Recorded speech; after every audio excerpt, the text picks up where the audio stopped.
Buenos días con todos. Bueno, ya para terminar el último panel, por favor le agradecería a los miembros de este panel que se acerquen. Mi nombre es Jaime Dupuy, soy referente de estudios económicos y consultoría empresarial. Es un poco difícil siempre terminar al final porque nos agarramos un poco cansados, pero imagino que, bueno, y estoy seguro que por el tema que nos toca va a ser muy entretenido y creo que va a ser muy interesante porque hay mucho tema de coyuntura. Por favor, les voy a presentar al panel que nos acompaña ahora. Hemos invitado nuevamente a Gonzalo Bernal, asociado principal del estudio Chocopar, miembro de Baker McKenzie.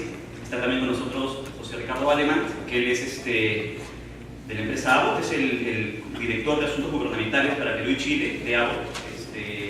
Está también Sebastián Doré, que es de Baker McKenzie de Santiago de Chile, y Álvaro Gutiérrez, que es socio principal del estudio Chocopar, también asociado a Baker McKenzie. El tema del panel, como bien se pone ahí, es el impacto de la sobreregulación en las industrias del comercio. Y aquí, antes de entrar a los temas específicos, son muchas cosas de coyuntura, como les comenté, ¿no? Generalmente siempre hay creo que hay una mala idea de que algo que no está específicamente regulado o que por X motivo surge un problema necesita regulación. Y justamente la línea que puede marcar la regulación con el intervencionismo puede ser muy tenue, ¿no? Llegando a justamente perjudicar determinadas actividades económicas, y por eso es muy importante el proceso regulatorio, y que siga una metodología y estándares específicos que no son inventados, que es una práctica internacional que se da a nivel de varios países. En los últimos tiempos, aquí en Perú hemos visto específicamente, y eso es algo que vamos a poner énfasis, por ejemplo, en materia del sector alimentario y del sector farmacéutico, donde se están discutiendo muchas regulaciones y muchas veces vemos que hay un problema de evaluación, de hacer un diagnóstico de cuáles son los supuestos problemas que se pretenderían afrontar con estas regulaciones, y si efectivamente hay un análisis de cuáles son los impactos, costos, beneficios para todos los sectores que podrían verse perjudicados o afectados por estas medidas, ¿no? Para ponerles un ejemplo, vemos que hay problemas en materia de seguridad, por ejemplo, con el uso de taxis con aplicación, ¿no? Y la primera respuesta por parte de algunas entidades o algunas autoridades es: no, hay que regularlo, ¿no? Porque no está regulado y es ilegal.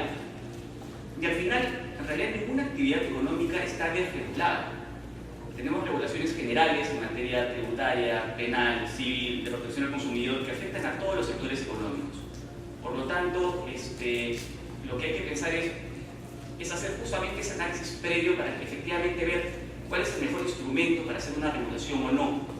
Y a manera de ejemplo, eso es lo que les quiero plantear de manera general y previa a tocar estos sectores específicos de las industrias que les he comentado, farmacéutico y alimentos. Es interesante conocer que, por ejemplo, cuando inicia esta administración, la administración actualmente vigente en el Perú, se dicta dentro de una serie de normas. Hay un decreto legislativo que es el 1310. No hay todo un énfasis inicialmente de abordar regulaciones en materia de simplificación administrativa y de mejoramiento de la gobernanza del Estado. Una cosa muy interesante es que se implementa como obligatorio para el Ejecutivo algo que se llama el análisis de calidad regulatoria.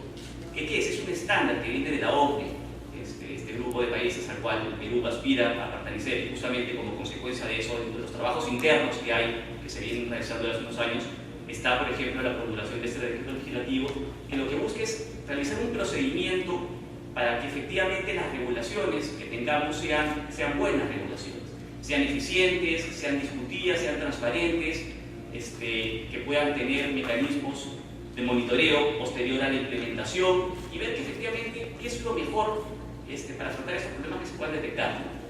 Y lo que viene sucediendo es que después de este impulso inicial que en su momento se dio, como que el tema quedó un poco en el aire, ¿no? Y no sabemos bien cómo es que realmente se está dando. Nosotros, como COMEX, por ejemplo, sí hemos pedido a la Presidencia del Consejo de Ministros información sobre cuál es el nivel de evaluación o cómo se viene utilizando esta herramienta. Y va a ser interesante también, por ejemplo, independientemente de las discusiones que podamos tener o de la conversación que se puede iniciar con los panelistas expertos en materia regulatoria, por ejemplo, la posición de Chile, ¿no? País que es parte de la OCDE y que me imagino que debe tener un poco más avanzado todo el sistema, la estructura de análisis de calidad regulatoria. Entonces, me gustaría empezar con esta idea general. No sé si ahora de repente podemos comenzar contigo sobre cuál es el vistazo de cómo se ve el mundo regulatorio en el país y cuáles son los principales impactos, las situaciones que podrían desarrollar de manera general. Perfecto. Muy buenos días con todos. Buenos días al panel. Gracias por venir a este congreso organizado por COMEX y el estudio. A ver, Senegal gana 2-0.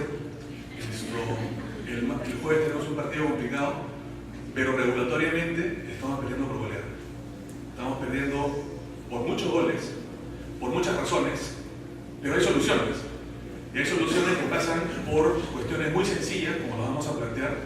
Y como decía Jaime, el tema regulatorio no es solamente cómo yo le pongo más condiciones o requisitos a algunos productos o algunos servicios, sino cómo hago que estos sean eficientes, en función a qué yo voy a regular.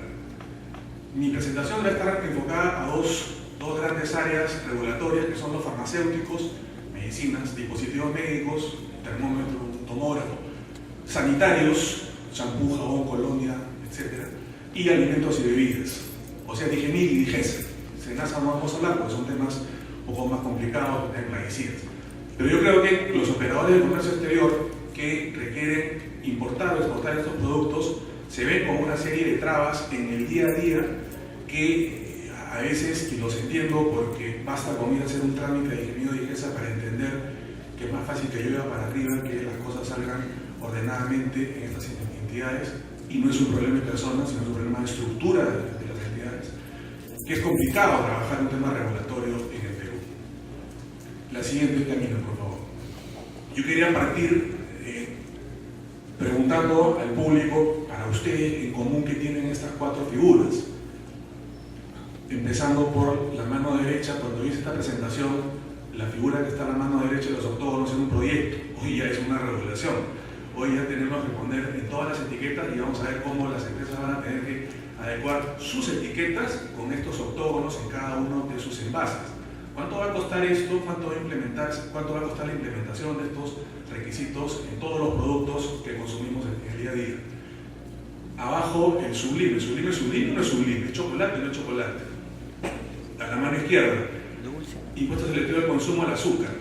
¿A qué azúcar? ¿Al sublime? No. A determinados productos, a determinadas gaseosas, a determinadas bebidas. Y la estrella del año pasado, pura vida. ¿Pura vida es leche o no es leche? ¿Sabe cuál es el denominador común acá? Acá no hay riesgo sanitario, acá no hay riesgo regulatorio. Acá nunca hubo un problema de consumidor que se viera afectado por alguno de estos productos, ni por el sublime, ni por la pura vida, ni por el consumo de azúcar, o por no leer las etiquetas. Porque que yo sepa, nosotros no nos alimentamos todos los días con 5 sublimes. Comeremos uno a la semana, si somos ordenados. Yo no soy buen ejemplo, pero yo ya estoy dejando los chocolates por un tema médico. Pero ninguno de estos productos o ninguna de estas disposiciones responde a ese interés regulatorio que está subyacente, que es vamos a proteger la salud de las personas. No, pura vida es dañino. ¿Cuánto ha sido dañino pura vida? Si han leído que han podido leer las resoluciones mediante las cuales se sanciona a este producto, no hay una sola argumentación de carácter regulatorio sanitario que sustente esta sanción que se ha aplicado a este producto. El sublime y demás chocolates que están siendo perseguidos ahora por Indecopio, por DIGESA indistintamente, tampoco tienen problemas de salud intrínsecamente. Claro, si yo voy a sancionar estos productos porque su consumo es elevado, que no haya electricidad, porque yo puedo meter el dedo en el enchufe y me muero, evidentemente, pero no por eso voy a prohibir electricidad, o yo por eso voy a establecer regulaciones adicionales. Entonces, ¿qué es lo que está pasando? En el estudio llamamos a esto una figura de pánico sanitario. El pánico sanitario se ha desatado y está descontrolado. Tenemos a ONGs y activistas que permanentemente dicen el azúcar es dañino, el azúcar mata, la sal. Un momentito, yo necesito azúcar, necesito sal y necesito grasa para vivir. Claro, no voy a comer, repito, 1 kilo de azúcar todos los días. Pero no estamos hablando de productos dañinos, estamos hablando de productos que requieren una regulación particular. Y esa regulación debe darse en función al riesgo sanitario que trae el producto. no a la intención de cuidar o no la salud de las personas, que a veces nuestras autoridades con buena intención la tienen, pero para eso no están. Las autoridades regulatorias están para otorgar un registro sanitario, para denegar, cancelarlo, lo que fuere, pero no para cuidarnos. Cada uno sabe cómo cuidarse. Este riesgo sanitario del que estamos hablando viene además aunado a otro problema. Y el otro problema es que nuestras entidades administrativas, sectoriales, estatales, no tienen una adecuada visión de este tema, y no hay una estrategia ni una estructura que responda a esto. El otro día leí en Comercio, creo, cada cuánto tiempo se cambia un ministro en Perú. Creo que los ministros de salud se cambian cada 7 o 8 meses, no sé cuánto es. Claro, cada ministro de salud que llega viene con una nueva idea de hacer cambios, y cuando está tratando de hacerlas, tiene que cambiar otra vez a su jefe de vigencia, a su jefe de ingeniería, etc. Ningún cambio se implementa. Salvo los cambios, claro, que sean flashes de pánico sanitario. Apura vida es dañina, el sublime es dañino, el azúcar es mala, los octógonos van a ser economos mejor. Eso vende para el congresista, vende para el político. A las empresas eso no vende. Siguiente, por favor. Las soluciones, en este caso, no van a pasar, claro, como abogado uno tiene que ser un poco médico, no decirte, estás mal, tienes este problema de hipertensión, anda a tu casa. No, estás mal, tienes este problema, toma esta pastilla. O haz esto, o puedes hacer esta otra actitud. ¿Cómo nosotros planteamos una solución a un tema sobreregulatorio que no tiene base legal, técnica y científica? Y hay que ir a los procedimientos en sí, y hay que tomar ideas de afuera. Y acá voy a tomar las ideas, que no son mías, son del presidente de mi amigo Sebastián Piñera, que en la última cumbre de las Américas, de casualidad lo escuché en su discurso, y él daba unas ideas para combatir la corrupción. Esto no es un tema de corrupción, pero tomo las ideas del presidente Piñera, son de él, no son mías, y él lo que dice es lo siguiente: hay 3 formas de luchar contra la corrupción: transparencia, reglas claras y tecnología. Esto lo podemos aplicar al tema regulatorio. Transparencia. Yo no quiero preguntar cuántos de ustedes han hecho un trámite, repito, el ingeniero de IGESA, y han tenido que llamar por teléfono a ayudar a los expedientes. ¿En cuánto rato les contestan? Si es que les contestan. Porque si les contestan, lo que le van a decir es: el expediente está en evaluación. Eso está en la página web, yo lo vi. Yo quiero saber por qué usted me está denegando ese registro. ¿No sería más fácil, como es en otras entidades, que me pasen el teléfono con la persona se identifique: soy Juan Pérez, de la oficina de marcas o de patentes o de derecho de autor, que es Indecopi, que así sí funciona? Yo llamo a Indecopi, me contesta la persona y me dice: no tienes razón, perfecto, cuelgo. Llamen ustedes a estas entidades para ver si le van a dar razón de algo. O vayan ustedes a hacer cola 2 horas para que los atiendan, y en mesa de partes le digan: no te voy a recibir porque han cambiado los esquemas de atención y ya no te vamos a pasar con el evaluador. Ese es el día a día de las empresas como Alicor, como cualquier empresa de alimentos o de farmacéutica que tiene que hacer trámites regulatorios. No hay transparencia desde ese pequeño detalle. Cuando yo hago un trámite en BUCE yo sé quién me está evaluando, quién es la persona que está revisando mis expedientes. Nadie sabe. Antes, cuando era manual, por lo menos abajo ponían las iniciales de la persona. Claro, tenía que saber los nombres de las personas para ver si correspondían a ese evaluador o no. Pero hoy en BUCE yo no sé quién es. Entonces, ¿por qué no hacemos 2 cosas y tomando, repito, las palabras del presidente Piñera y mezclamos transparencia con tecnología? Le pongo un anexo a cada una de las personas y pongo la lista de funcionarios en la página web, un poquito de tecnología, para saber quién me está evaluando y yo poder llamarlo. Pues claro, si yo no sé quién está evaluando, estoy en los jueces sin rostro de hace 20 años. Y un juez sin rostro, ¿cómo lo puedo decir? ¿Cómo puedo decir que está actuando mal? Y fíjense, son ejemplos bien chiquitos, bien pequeños. En BUCE, que me ponga aquí es la persona que está evaluando, nombre y apellido. ¿Por qué el secretismo en la regulación sanitaria? ¿Por qué el juezinrostrismo en estas entidades? Y no son todas, ¿eh?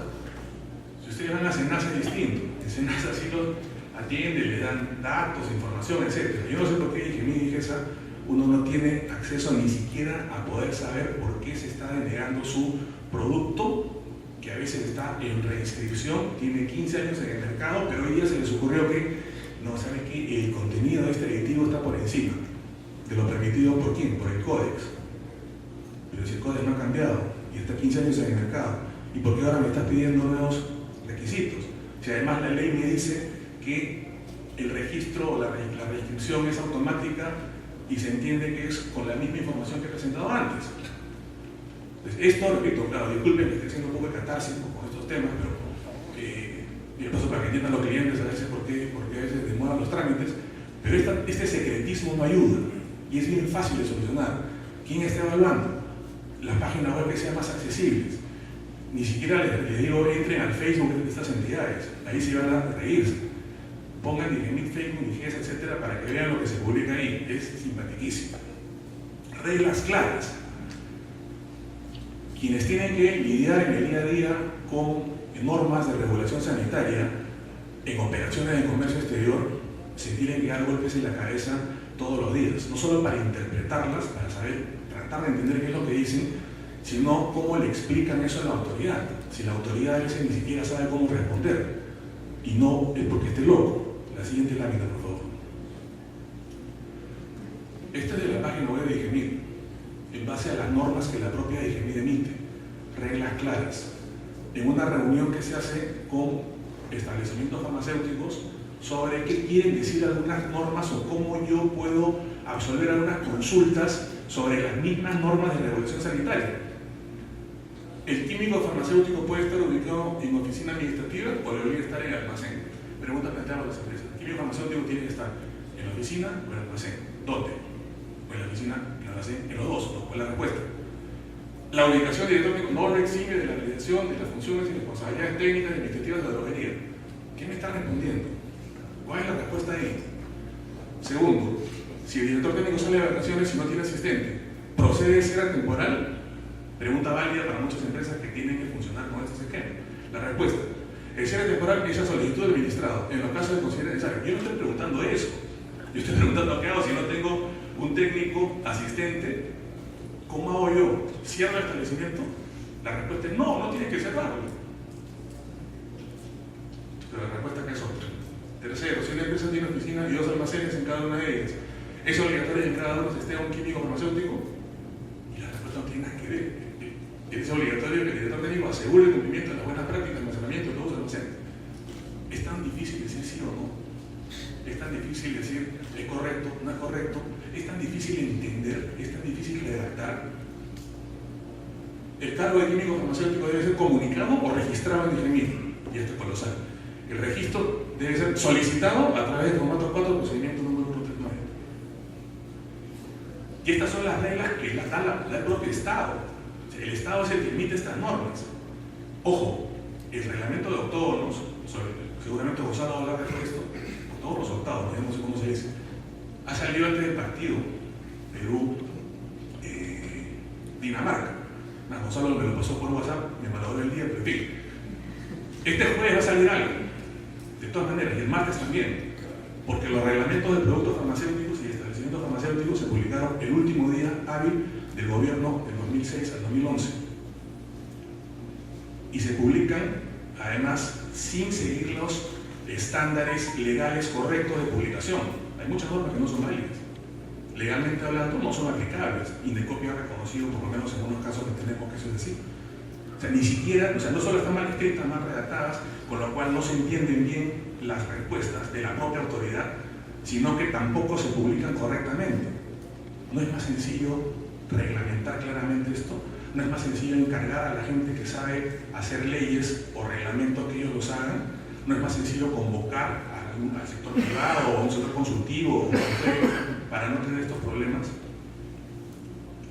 Yo el día del partido del jueves me voy a doblar mi dosis de antihipertensivo porque algo va a salir en peruano, o sea, para estar tranquilo y no un reglamento nuevo sobre farmacéuticos o lo que fuera, nos va a sorprender de todas maneras. Pero tenemos que lidiar con esto. Repito, las soluciones en realidad son bien sencillas. Van a ver ustedes cuando, si ustedes saben quién está a cargo de un trámite de registro sanitario en cada entidad y ya no se puede decir un rostro, las cosas van a funcionar.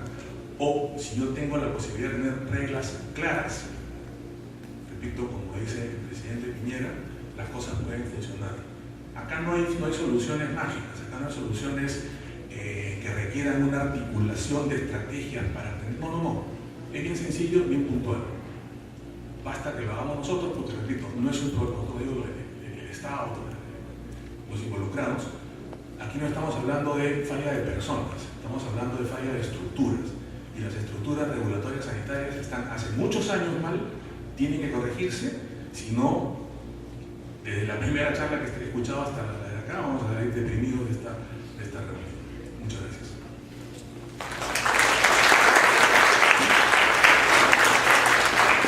Gracias, Álvaro. Sí, evidentemente pues hay un problema de elaboración de las normas que justamente va en la línea con los comentarios iniciales que hacíamos, ¿no? Sobre justamente el problema de que no hayan estándares o metodologías propias para la regulación. La regulación es un campo muy específico, muy concreto.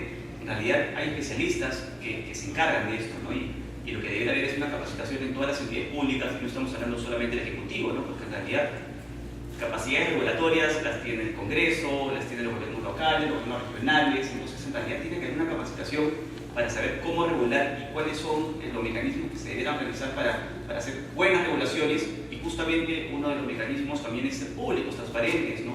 Por eso es que siempre se habla de las prepublicaciones de los proyectos, porque es muy necesario también tener el input con los comentarios de justamente la gente a la que va dirigida la regulación, ¿no? Dentro de todo, espero no sonar fuerte, ¿no? Pero hay como una soberbia de los reguladores de siempre tratarse de poner los pies del otro y saber qué es lo mejor para ti, ¿no? Cuando en realidad muchas veces de repente no se tiene cabal conocimiento del problema que pasa en el día a día, y habría que dar pues, un poco de humildad justamente para poder conocer los problemas efectivamente, para ver cómo regularlos, o tal vez darse cuenta de que no necesitan regulación y que hay otros mecanismos que pueden utilizarse para efectivamente afrontar esos problemas que supuestamente se plantean como objeto de la regulación. Y ya para entrar un poco de repente en concreto, ¿no? Porque algo también le pasó un poco la pelota a Gonzalo sobre el tema de alimentación saludable. De repente, Gonzalo, si nos puedes explicar cuál es la discusión que se viene generando, ¿no? Al respecto.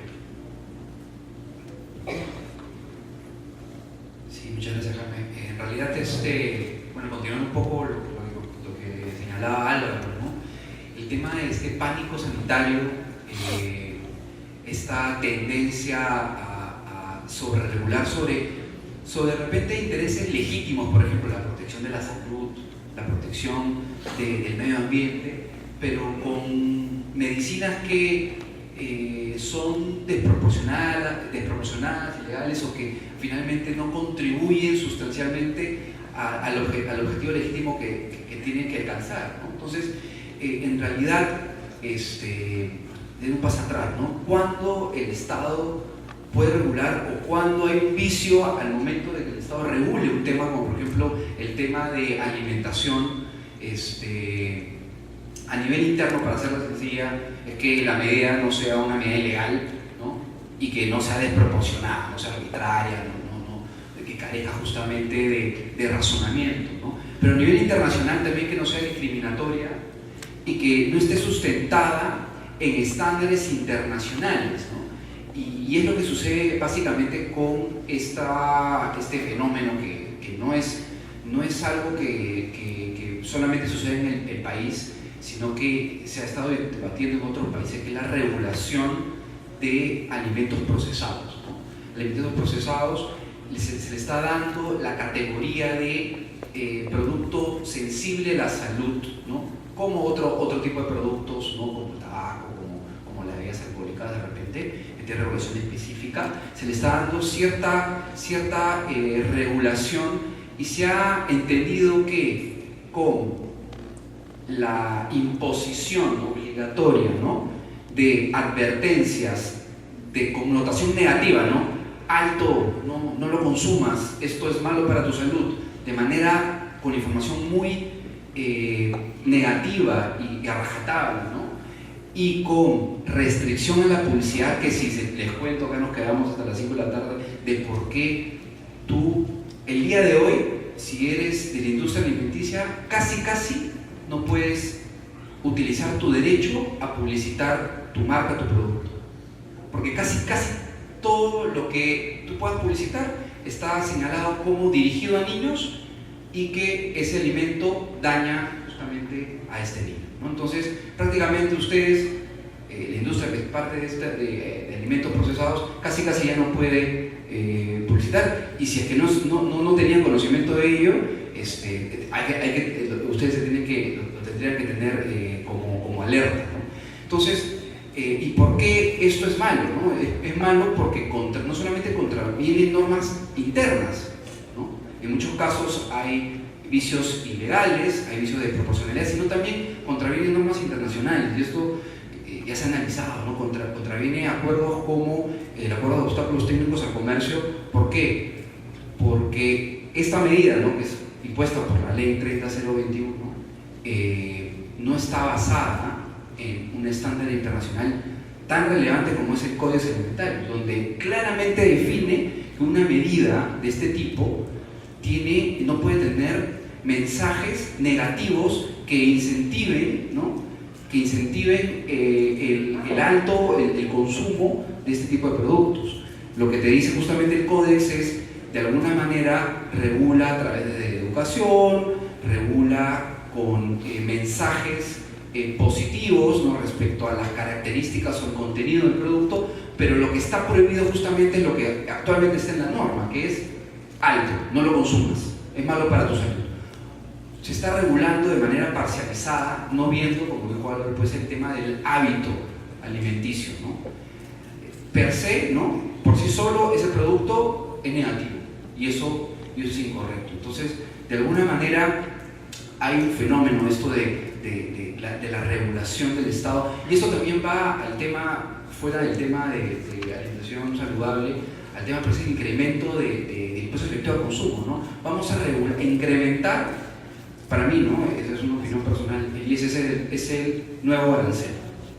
Discrecionalidad para poder aplicar una tasa, ¿no? ¿Para qué? Para proteger la salud, para proteger el medio ambiente, pero no hay, digamos, un análisis detrás, ¿no? ¿Qué estás tratando? Si efectivamente esa medida va a contribuir justamente a lo que quieres perseguir, que es justamente estos objetivos legítimos, etc. Entonces, lo que sucede actualmente es preocupante, pero le traslada justamente la responsabilidad al sector privado, ¿no?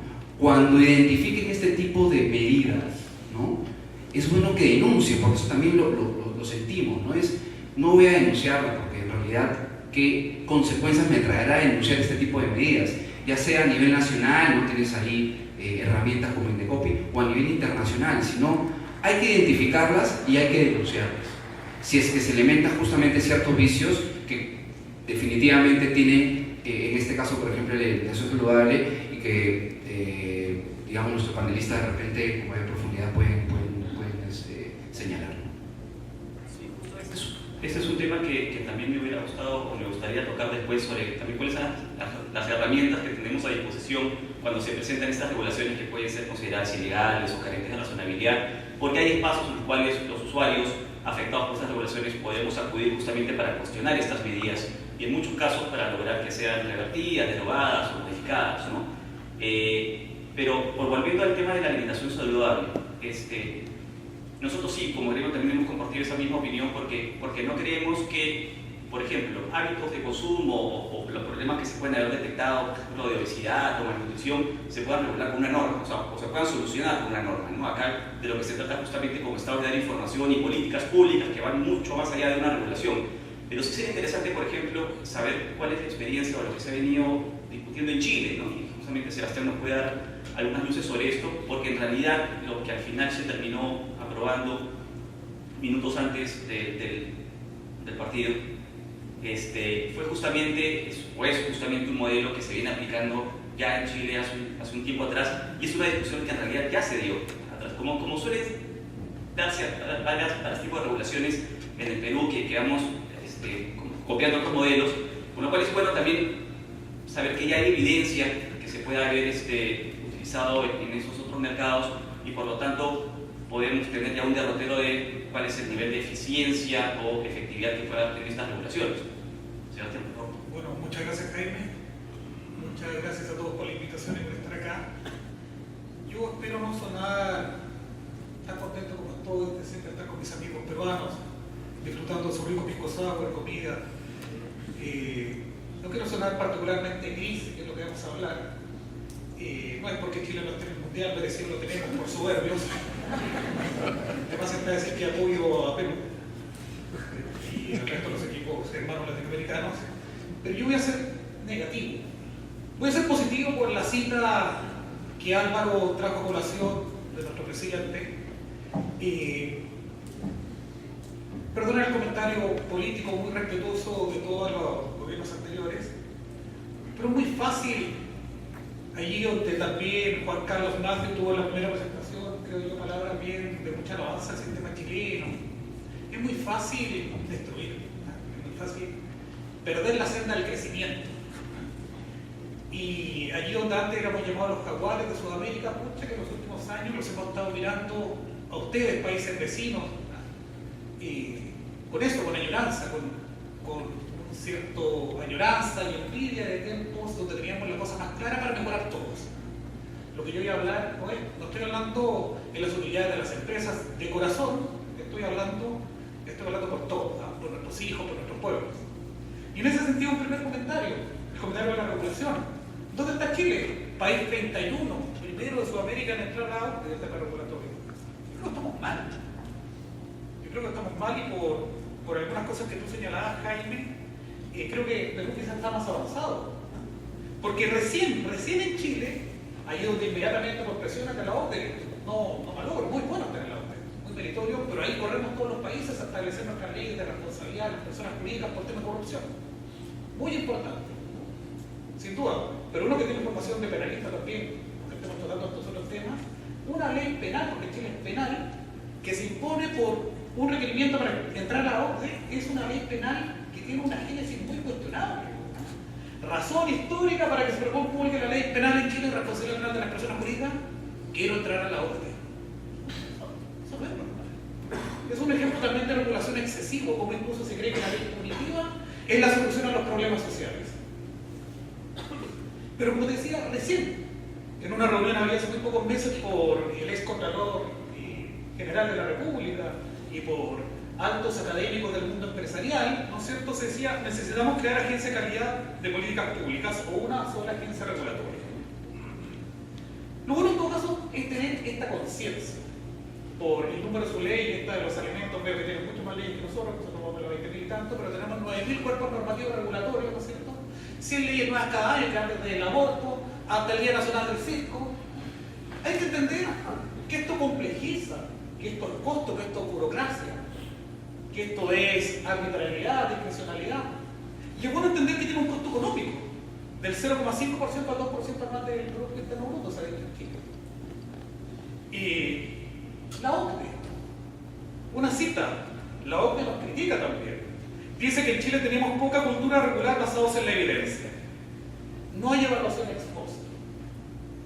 Ok, me preguntas, Jaime, por los alimentos. Yo no sé si el Estado de Chile tiene que demandar al Perú por cómo nos copiaron los octávos. Porque yo creo que es la copia fiel, pero yo creo que es una mala copia. Y nuevamente, yo también tengo hijos, tengo 3 hijos de 2 matrimonios. Y yo quiero que se alimenten bien, yo quiero que tengan una vida sana. Ayer comentaba con mi amigo, perdonen la autorreferencia, pero yo sé lo que requiero para estar más sano, de verme bien. Mi operación de injerto de pelo fue exitosa, ¿no? No, perdón, la broma, no me gusta,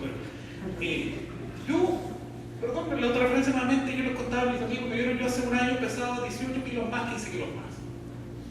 Y yo solo con vida saludable, andando en bicicleta, con la pasión con la bicicleta, bajé 9 a 10 kilos. Otros kilos anteriores los bajé con educación, yo me autoeduqué.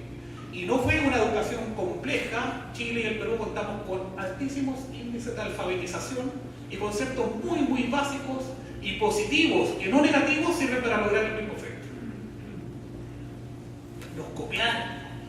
Nos copiaron estos signos negativos de nuestra ley llamada la ley Super 8, en alusión a un famoso chocolate que uno puede comprar en los signos, en los semáforos. En los semáforos con luces rojas, ¿no es cierto? Que yo lo prefiero, no lo puedo negar. Esto en las esquinas de Santiago. Esta ley que leyendo el debate que se ha dado en el Perú, que se quejan de la larga tramitación que ha tenido en su implementación, nuestra ley fue de una moción parlamentaria del año 2007 y entró recién en vigencia en junio del año 2016. 9 años. Nuestro proyecto original, promovido por todos los sectores políticos, porque yo creo que sí, que todos tenemos conciencia que hay un problema de obesidad.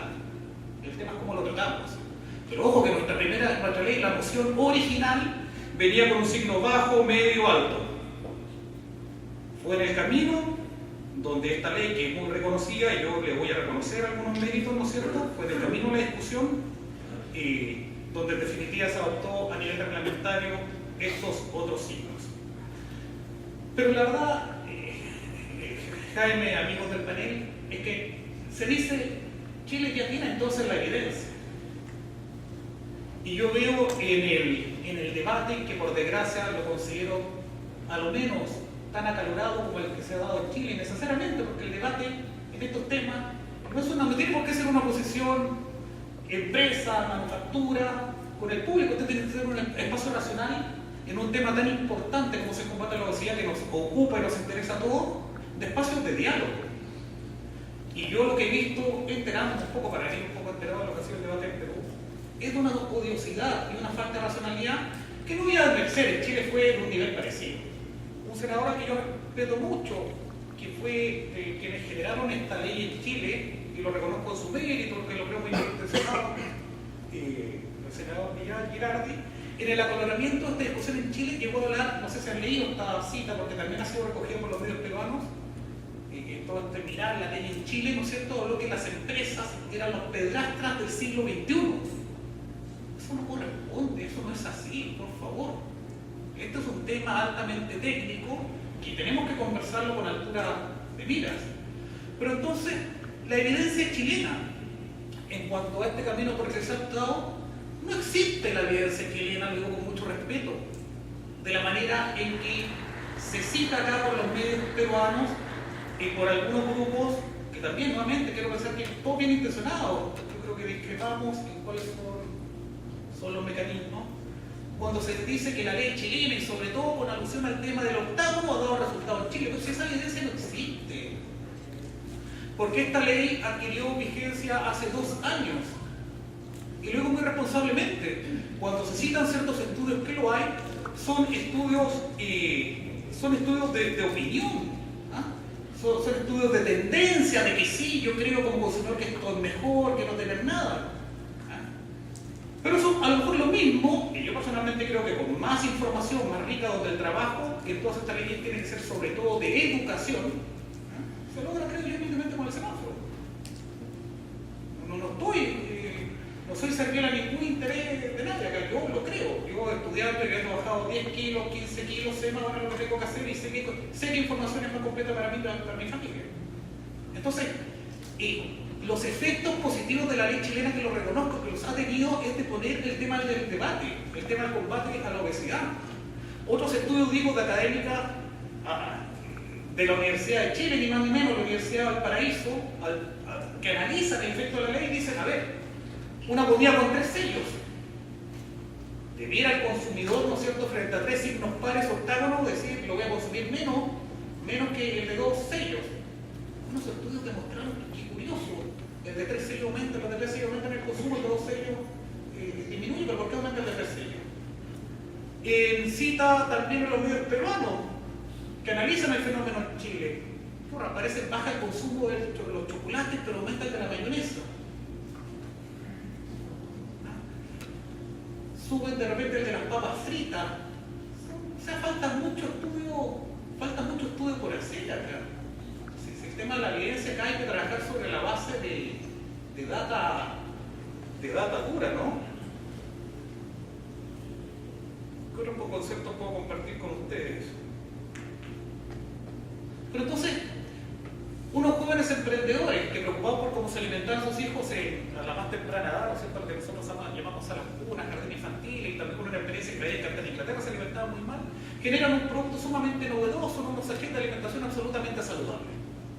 O sea, ellos más interesados por la alimentación sana, ¿no es cierto?, está todo documentado también, pero dicen, ok, o vamos, no, pero Pero esta ley, a mí me interesa que nos alimentemos bien, esta ley es pura prohibición. Si este tiene que ser un tema de educación, educación, educación. Entonces, cuando nosotros nos sentamos en los signos pares, en los octavos, ¿no es cierto?, estamos alterando lo que tiene que ser lo esencial en esta discusión racional regulatoria. Y cuando llego a los medios chilenos y los medios peruanos, veo que se está poniendo el centro de la atención hacia semáforo, sí, que yo lo prefiero, que yo mejor, o al tema de los octavos. Eso a mí me parece que no puede ser, eso es falta de racionalidad en la discusión, y donde sí nosotros ya la hemos tenido quizás por más años muy acalorada. Mi deseo para los hermanos peruanos, ¿no es cierto?, es que tengan otro nivel de discusión, que tomen lo bueno de nuestra ley, que sí, yo creo que con semáforo, y quizás incluso más que con signo pares, las empresas responsables, ¿no es cierto?, que son probablemente todos los que están acá, sí toman medidas, sí tratan de ajustarse. En el caso del semáforo van a tratar de estar más en verde que en rojo. En Chile muchos alteraron sus producciones, ¿no es cierto?, hoy día la mayoría de las bebidas de consumo masivo han disminuido sus niveles de azúcares para no tener que presentar tantos signos. Y eso también se lo deseo a usted, pero eso se va a ver, sea cual sea el camino que elijan. Los límites a la publicidad para menores, en el caso de Chile de 14 años en general, se ha comprendido como una medida razonable. Los kioscos saludables dentro de las escuelas, razonables, todos los compartimos. Entonces hay que distinguir lo bueno de lo malo. Pero importante, en este ejemplo chileno, que como les digo es tan reciente y que yo considero que falta y es reconocido, falta data dura, y en todo caso el Ministerio de Salud ya ha dicho que por el momento, en el periodo de aplicación, la obesidad no ha disminuido. Eso lo dice el Ministerio de Salud. Y eso también ha sido tomado por los... Y todos deseamos que disminuya. Pero en todo caso, ahí donde ya se dice el modelo chileno, lo vamos a aplicar, copy-paste los octavos, porque ha dado éxito en Chile, yo les digo, lo estamos viendo. Esa es mi mensaje, estamos viendo si se ha dado éxito. El gobierno ya se está viendo la posibilidad de modificarlo y de generar una ley de etiquetado de producto alimenticio 2.0. Y a lo mejor nos dicen los amigos peruanos que estos octágonos no han funcionado en Chile, a lo mejor dentro de poco tiempo vamos a abandonar los octágonos. Y yo digo que lo que más sirva, lo que sea más racional para obtener los objetivos que se buscan, es lo que hay que hacer. Eso es un poquito lo que creo por ejemplo.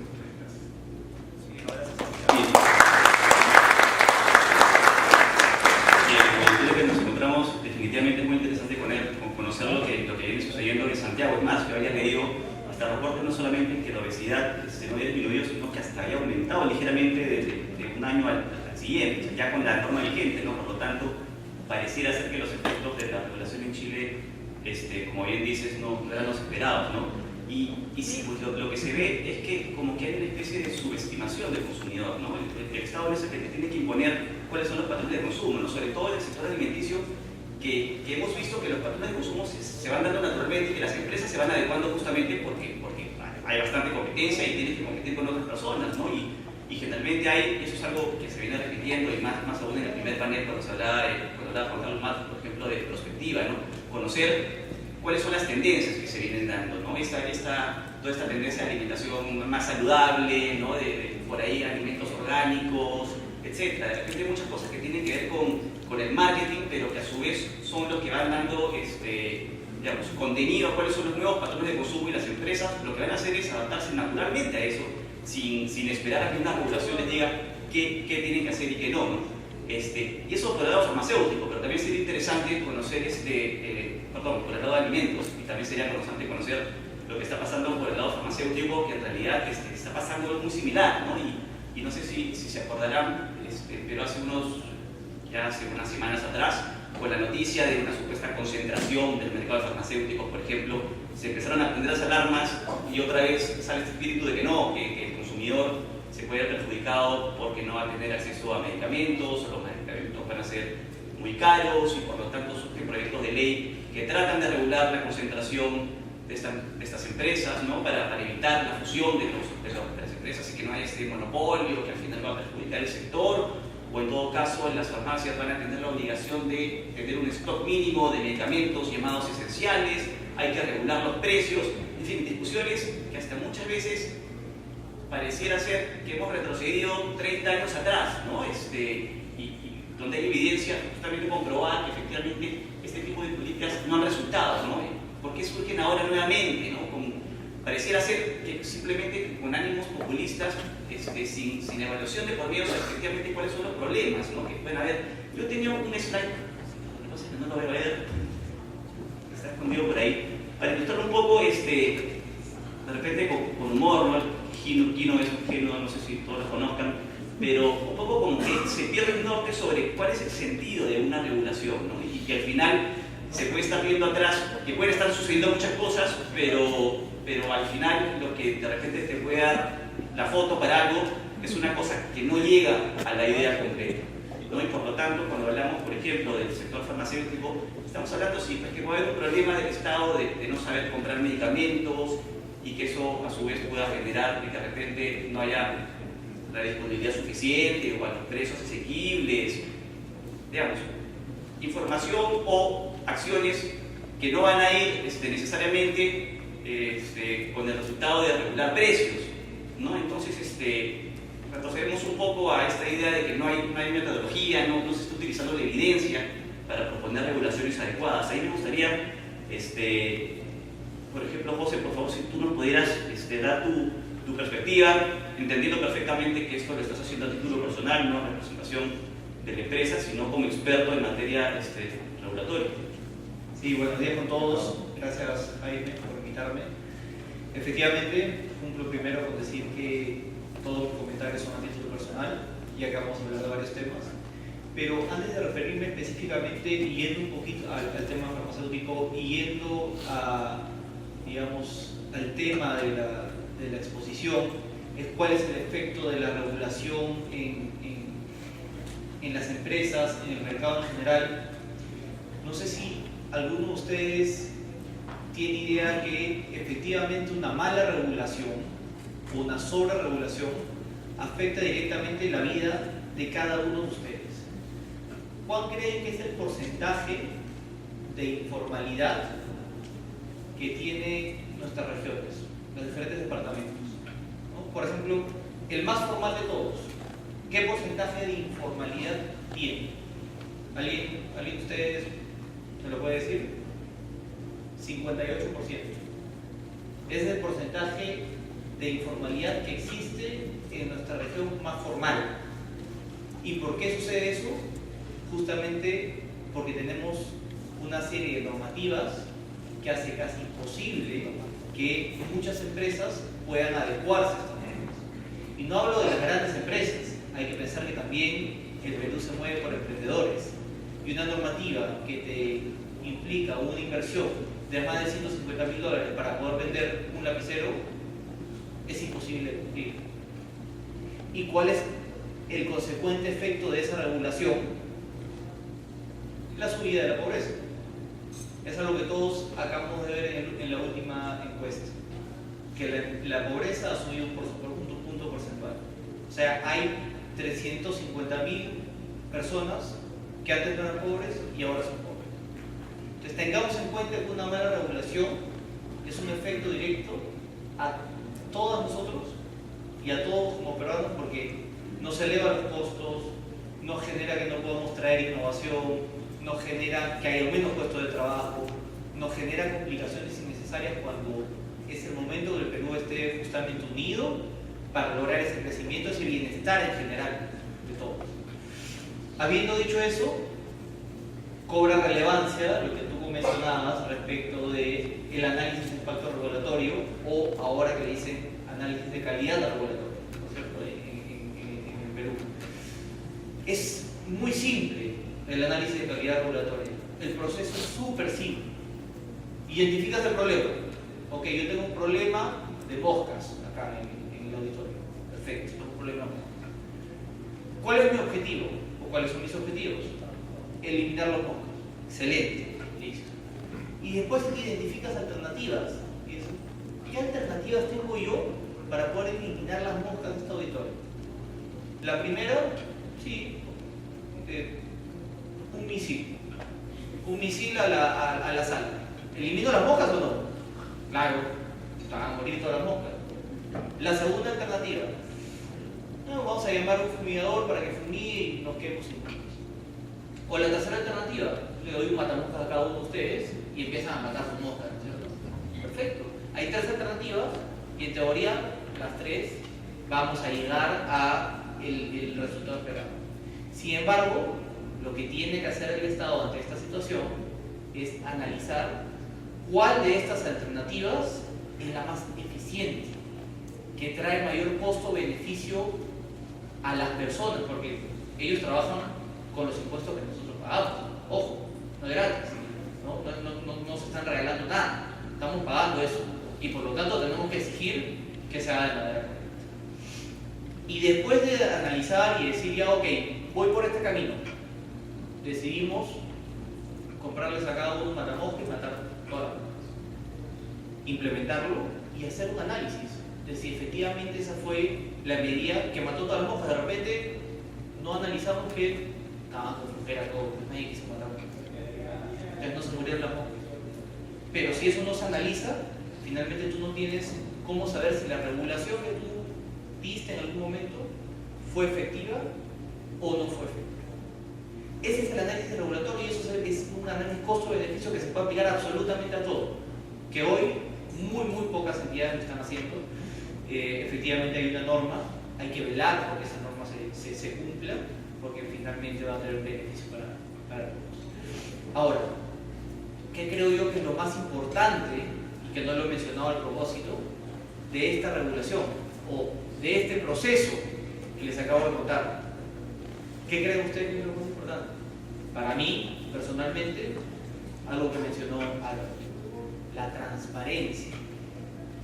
¿Por qué la transparencia? Porque este proceso no lo tienen que hacer 2 o 3 personas en un cuarto encerrado, porque además de incentivar la corrupción, ¿no?, se genera que estas 2 o 3 personas que tal vez no tengan mucho conocimiento de todo, porque es imposible conocer todo, ¿no?, hagan una regulación sin analizar diferentes puntos de vista. Lo que tiene que hacer el Estado y lo que debemos hacer los privados también y exigirlo es que este proceso sea participativo, que todos podamos trabajar en ello, porque como dijo Sebastián, efectivamente todos queremos que nuestros niños coman bien. ¿Quién no va a querer eso? Todos. Sería un loco decir que no quiere que los niños coman bien. Pero el kit está en cuáles son los diferentes puntos de vista y cómo esto se puede aplicar. Y el ejemplo es muy simple, ¿no es cierto? Se dice ahora octógonos en Perú, pero tú tienes empresas transnacionales, ¿no es cierto? Ustedes como empresarios, como emprendedores, como estudiantes, saben que existen las economías de escala, ¿correcto? Y que las empresas lo que hacen es tratar de reducir costos. ¿Para qué? Para ganar más, para vender más barato, para tener más competencia, para atraer innovación. Si tú tienes un etiquetado en Perú, tienes otro etiquetado en Chile, tienes otro en Brasil, tienes otro en Uruguay, tienes otro en Colombia, tienes uno en Inglaterra, entonces es imposible que se pueda adaptar a todos los etiquetados. No hay manera. Porque por economía de escala va a seguir solamente los países que efectivamente tengan una regulación armonizada. Y eso va a suceder acá y ha sucedido con muchos productos. Las empresas dicen, ¿sabes qué? Es demasiado el costo o es demasiado alto el costo para poner 2 o 3 productos en el Perú, por lo tanto lo saco del país y me lo llevo a otro que tenga una regulación más armonizada. Afecta a cada uno de nosotros nuevamente la regulación.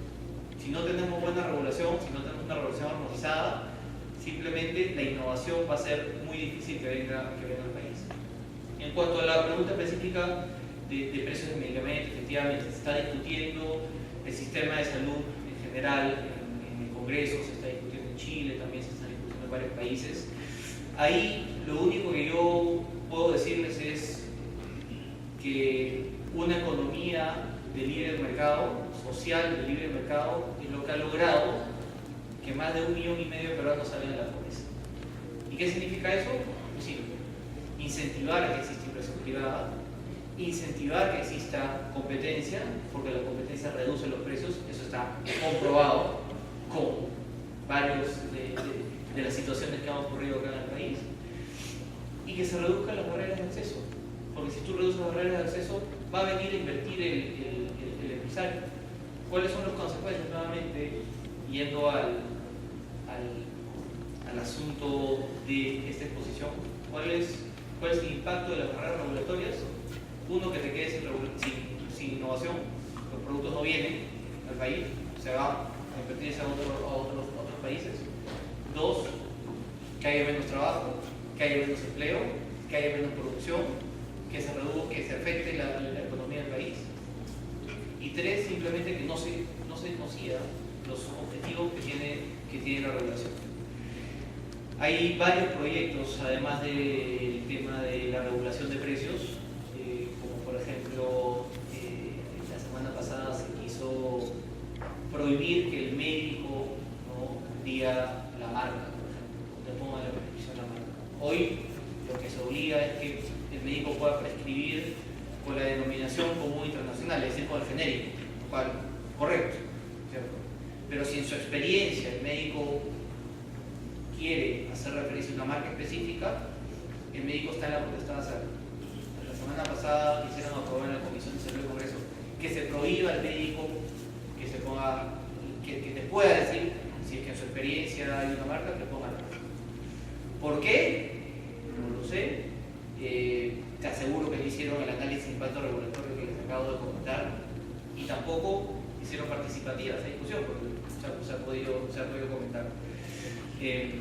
Así que en líneas generales creo que todos debemos pensar que una mala práctica regulatoria no afecta a una empresa en específico, afecta a la calidad del día de todos, de cada uno de nosotros, directamente,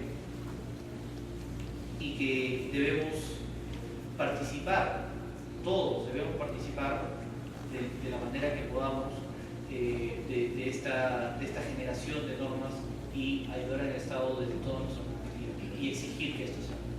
Gracias.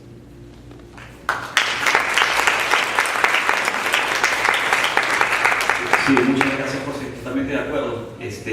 Y sí, parece que al final es algo que estamos de acuerdo todos, que como que la peor regulación es una mala regulación, ¿no? Y que al final puede tener impactos bastante grandes. Y para cerrar un poco el panel, sí me gustaría retomar el punto inicial que conversábamos, ¿no? Y es que así como pueden haber estas regulaciones que pueden tener afectaciones, hay también mecanismos a los cuales podemos acudir justamente para enfrentar ese tipo de disposiciones, y de repente Álvaro o Gonzalo me pueden ayudar un poco. No se me ocurre, por ejemplo, todo el sistema de eliminación de barreras burocráticas, el INDECOPI, y adicionalmente tienes todo un marco internacional que se puede utilizar, ¿no? Tienes tratados de libre comercio que ponen obligaciones que muchas veces pueden considerarse violadas como consecuencia de estas regulaciones, o a nivel un poco más multilateral, por ejemplo en la OMC o la misma comunidad andina, donde también los mismos ciudadanos pueden acudir justamente para tratar de cuestionar algunas de estas medidas.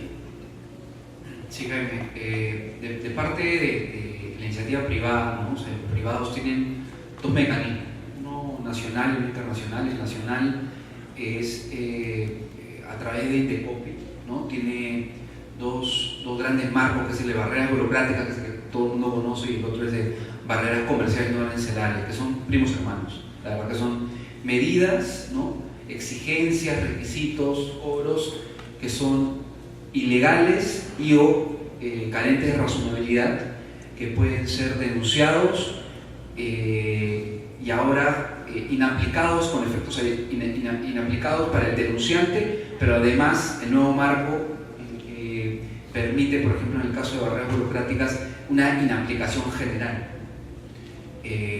cuando se determinan justamente estos vicios, ¿no? De ilegalidad y o carencia de razonabilidad. En el caso de barreras comerciales no arancelarias, igual, es una exigencia, cobro ilegal y carente de razonabilidad, pero que tiene un impacto en el comercio internacional, ¿no?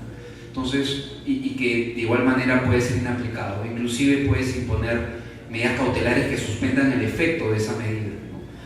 Y en materia, como vía internacional, pues es algo que es un mecanismo que no se conoce mucho, porque se critica mucho al marco andino, ¿no? La comunidad andina, pero sí el individuo, un gremio, una compañía, es sujeto de derecho y puede denunciar cuando estás ante una medida denominada pues un gravamen en la importación, y además puede identificar, ¿no?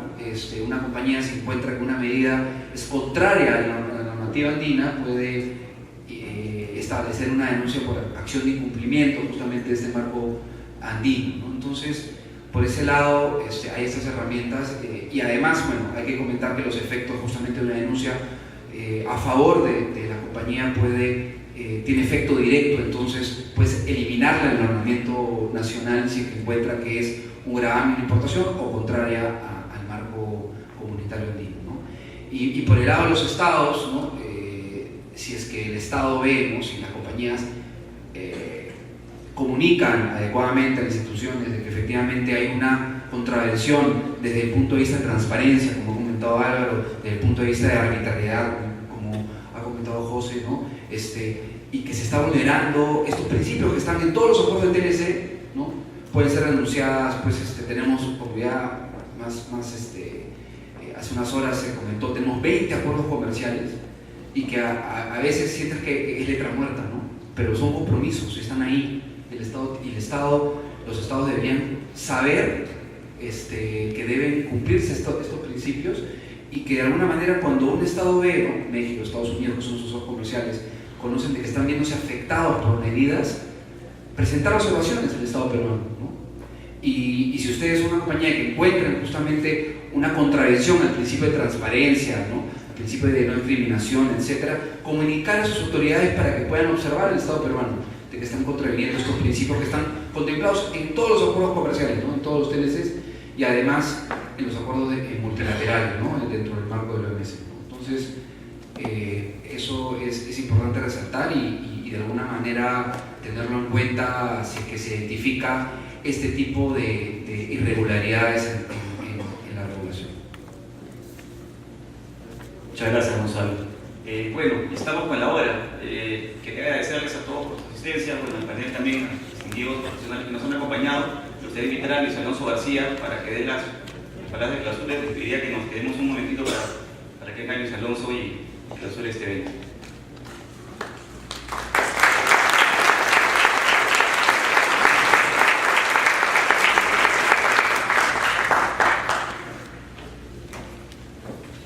Muchas gracias. Muy rápido, simplemente quiero agradecer a Comex, a Alfonso Bustamante, Jessica Luna, a Jaime Dupuy, a todo el equipo, a EDA y a todo el equipo de coordinadores que han tenido a cargo este evento. La verdad que nos sentimos socios de Comex para hacer estos eventos siempre y la verdad que es fascinante cómo lo organizan y que sale también. Quiero agradecer también especialmente a Manuel Adón y a Sebastián Loén por haber venido desde sus países a compartir con nosotros estos temas que hemos podido tratar el día de hoy y en particular al equipo de comercio internacional de Baker y McKenzie que nos ha apoyado, ha creído en nosotros, en la organización de este evento y el interés que ha puesto para poder traer acá en Lima una organización de esta naturaleza con expositores y panelistas tan distinguidos. A mis colegas y amigos del estudio Checopar, la Sociedad Baker McKenzie, también agradecerles por haber venido hoy día, y a todos ustedes y cada uno de ustedes que se han quedado hasta esta hora acompañándonos, les agradecemos muchísimo el estar con nosotros y esperamos que el próximo año podamos organizar algo similar y ya los estaremos convocando. Que gane Perú y les agradecemos muchísimo.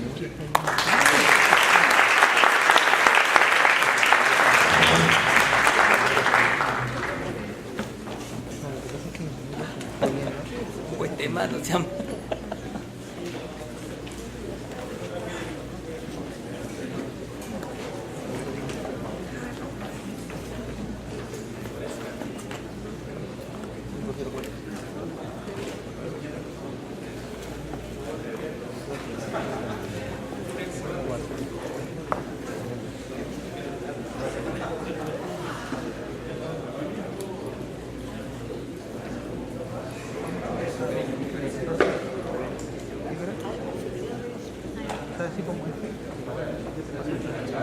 Tienes que inscribirte igual por la web. Es un pequeño formulario que hace.